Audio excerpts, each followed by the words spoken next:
job today. We've mentioned how they're getting help from the tight ends, but the tight ends are just part of that line because they've been doing an excellent job of pass protection and run blocking. They have, again, with the help of the tight ends, they've controlled the line of scrimmage. Look at that. Look at that pile go back. I mean, they just took the pile, brought it back, then boom, just moved it all to the left side of your screen. Third down, very short. At the 1. Third down, get in. Byron Evans led the Green defense. Yep, they didn't do it on that one. I watched the Green guys win it down here. See, the Eagles get down, they get down low, they miss the tackles there, they get penetration there, and there's no first down. Or no touchdown or no nothing. In fact, it brings up fourth down and they're going to kick a field goal. But the Eagles control the line of scrimmage there. Low Miller. This time is good. The Redskin lead is now 10-3. Can't beat that. Good football here, RFK Stadium on the grass, rivalry game, Pumpkins, World Series. And the month of October got it all. Jeff Snyder bringing it out of the end zone to the Philadelphia Eagles. Broke one tackle. Fumble. The ball's loose at the end of the run. The Redskins might have it. They think they do. The officials don't. Yep, they're pointing the Eagles' direction. Yeah, the big third down play. Here's the play to see. Here's Brett Hager here, right here. And Hager just hits this thing right through here, and they don't block him.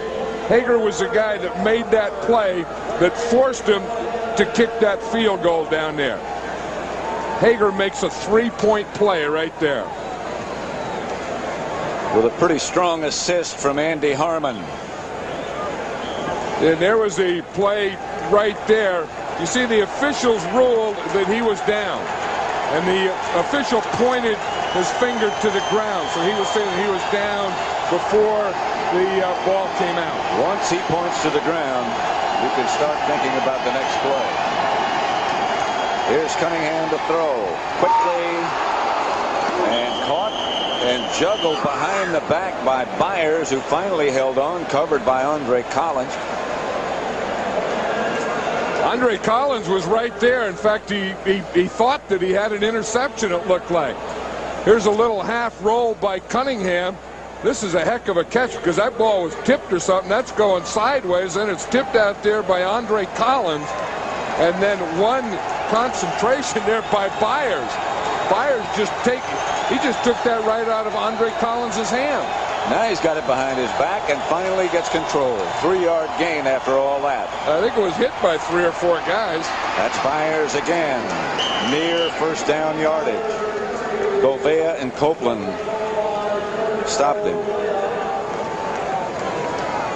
Yeah, you look at Seth Joyner, and we know that the Eagles lost Jerome Brown in the offseason, and they always want him to be a part of them. And as Seth Joyner says, that he's a part of us, and he was a guy that brought enthusiasm to us in any game that we ever go into. Jerome Brown is always with us. In fact, if you look at that patch on the left shoulder of all the players, you can see it right there where it says JB. Seth Joyner was saying last night that that he just can't believe that he's not here anymore, and whenever he's in a game and he feels that he needs strength, he just rubs that patch and feels that Jerome Brown is still there. He was Jerome's best friend, and that sort of just fuels him up.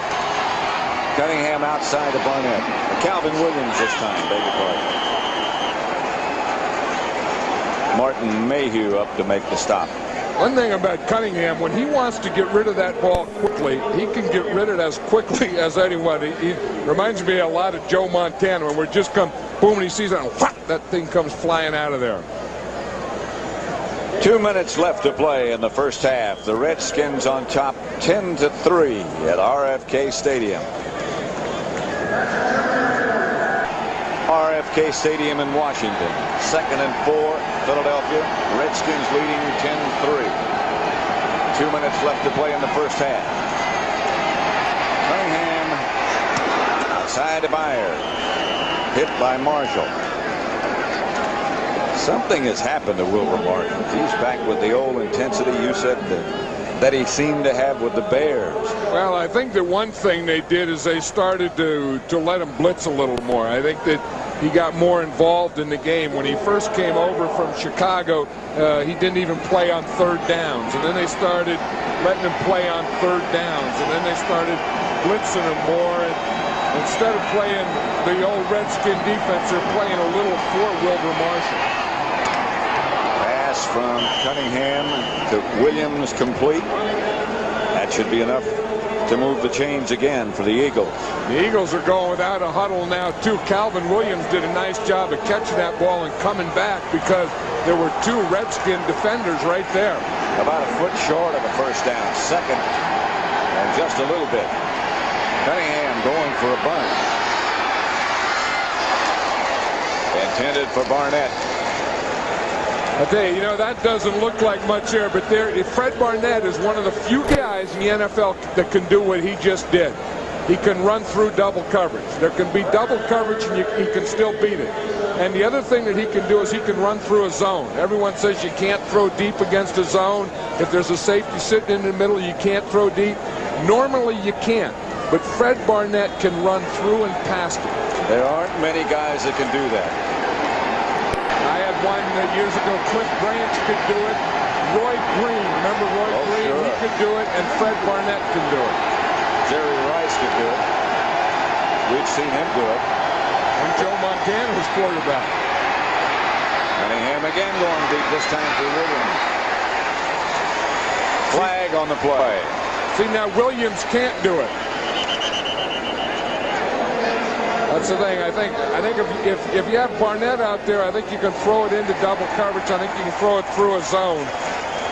I think to Calvin Williams you have to. I think this is going against the Eagles. Jumpy Gathers and Mike Shad all tangled up. I think the call was against whoever was blocking Darrell Smith, who was blocking Wilbur Marshall. Well, it's Shad there. Shad and Gathers are still going.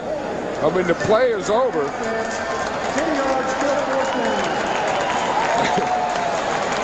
You always tell the guy, keep blocking until the whistle blows, but then when the whistle blows, you got to stop. But I think they didn't stop that time, so that is against the Eagles.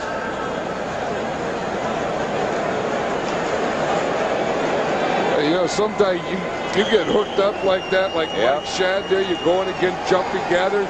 You don't hear from whistles or anything. No. You don't know anything. I think you're trying to stay square at him and stay with your man and do whatever you can to protect your quarterback. You just have to bring a bucket of cold water.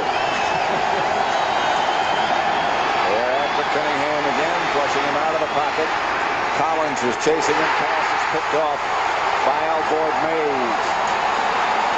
Mays inside Eagle territory where the Redskins will take over. 1 minute and 7 seconds left to play in the first half. Big play by Andre Collins. The Redskins know that when you flush Cunningham out, he always wants to flush to the right. So you always want to run someone out there when you flush him. Andre Collins ran out to the right when Cunningham was flushed and hit him just as he was throwing that ball, and that's why Alvoid Mays got the interception. But that's a word on Cunningham. The scouting report is that he is always going to run out to his right. When he gets in trouble, he's going to go out to his right. So you know that, so you get someone running out there with him. Watch, there goes Cunningham out to the right. There goes 55 Andre Collins with him. Collins hit him just as he threw it. So Rippon going to work now. Back to throw it. Down he goes. Nobody blocked. Seth Joyner and Byron Evans. And the thing is, and I think they left one-on-one on Reggie White again. Sometimes you get a little confidence, you get going, and you forgot what brought you there.